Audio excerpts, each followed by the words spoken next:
50 बड़ी हेडलाइंस के बाद चलिए आगे बढ़ते हैं। बड़ी खबर बैठे ऑफ बंगाल से। पश्चिम बंगाल विधानसभा चुनाव के लिए अब टिकटों का ऐलान होने वाला है। टीएमसी अपने उम्मीदवारों की लिस्ट जारी करने वाली है।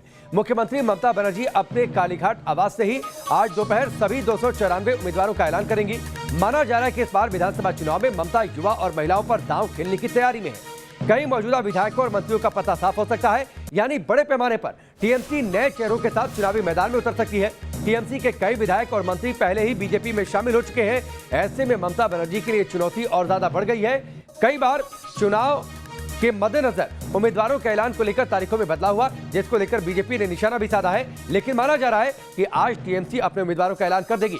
सभी 294 सीटों पर आज टीएमसी अपने उम्मीदवारों का ऐलान करने वाली है।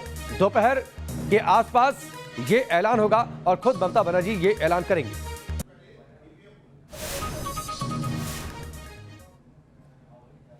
पश्चिम बंगाल में अभी उम्मीदवारों का ऐलान नहीं हुआ है, लेकिन नंदीग्राम सीट हॉटकेक बन गई है।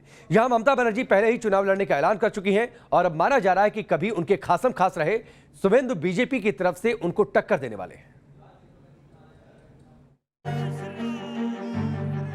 किसके लिए लकी साबित होगा नंदीग्राम?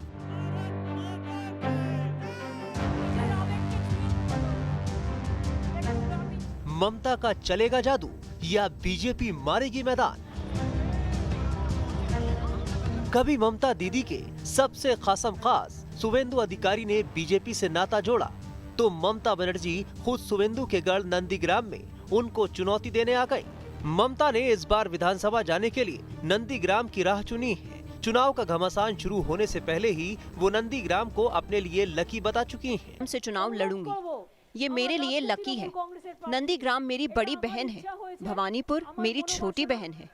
अगर संभव हुआ तो मैं दोनों जगह से चुनाव लड़ूंगी। अगर मैं किसी कारणवश भवानीपुर से चुनाव नहीं लड़ पाई तो कोई और चुनाव लड़। लेकिन मौजूदा सीएम के चुनाव लड़ने से यहां से पिछला चुनाव जीते शुवेंदु के हौसले बड़े हुए हैं। ममता बनर्जी के दावेदारी ठोकते ही शुवेंदु ने भी ताल ठोक दी और कहा कि अगर बीजेपी ने उनको टिकट दिया तो वो नंदीग्राम से ममता को 50,000 वोट से हराएंगे।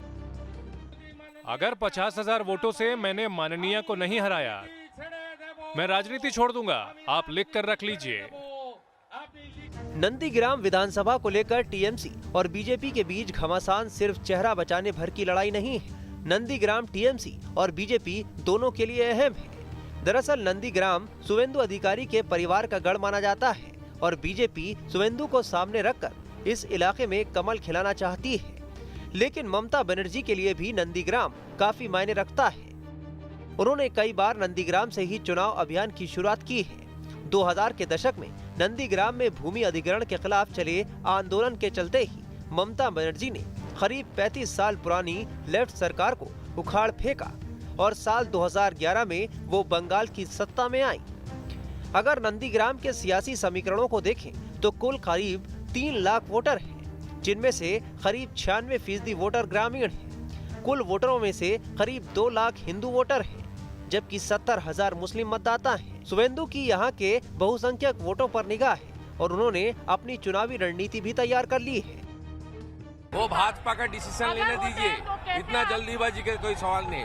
जो कमल का प्रार्थी होगा उसका वहाँ से जिताना का जिम्मेदार शुवेंदु अधिकारी है। क्या दीदी डर गई है इसीलिए 2 सीट से चुनाव लड़ रही है? अरे दीदी का पास तो 62,000 का ऊपर डिपेंड करते हुए खड़ा होने का बात बोला। मेरा पास तो 2,13,000 है, जो जय श्री राम बोलता है। नंदीग्राम का इतिहास देखें तो 2016 में शुवेंदु अधिकारी टीएमसी से जीते थे।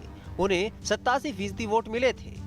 उनसे पहले 2009 के उपचुनाव और 2011 के विधानसभा चुनाव में भी टीएमसी जीती थी, जबकि उससे पहले 5 बार यहाँ सीपीआई जीत चुकी थी। नंदीग्राम में दूसरे चरण में 1 अप्रैल को वोटिंग है। जाहिर है ममता बनर्जी के चुनाव मैदान में उतरने से यह मुकाबला हाई प्रोफाइल हो चुका है।